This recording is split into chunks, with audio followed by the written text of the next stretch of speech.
ఉండే. ఆర్థిక ఇబ్బందుల వల్ల గత ప్రభుత్వం చేసిన విధ్వంసం వల్లనే ఈ ఆర్థిక ఇబ్బందుల వల్లనే ఉద్యోగాల భర్తీ చేస్తలేదని అనుకోవచ్చు కదా, కాసేపు అట్లా కూడా ఆలోచించవచ్చు కదా.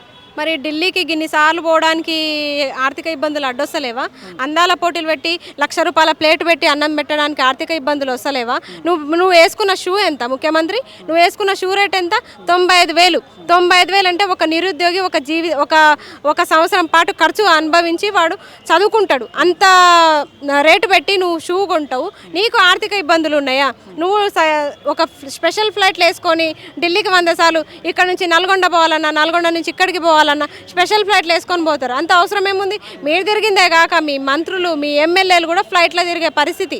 ఇన్ని సౌకర్యాలు మేము కల్పించినప్పుడు ఆర్థిక సంక్షోభం ఉందని ఎట్లా చెప్తారు? 1000 కోట్లు ప్రకటించిర్రు ఉస్మానియా యూనివర్సిటీకి, ఇంకా ఆర్థిక సంక్షోభం ఉందని ఎక్కడ చెప్తాము? సంతోషమే, 1000 కోట్లు కాకపోతే ఇంకో 200 కోట్లు కూడా ప్రకటించండి. ప్రకటించిన విధంగానే మా కోసం కేటాయించాలి కదా. మాకు ఎక్కడెక్కడ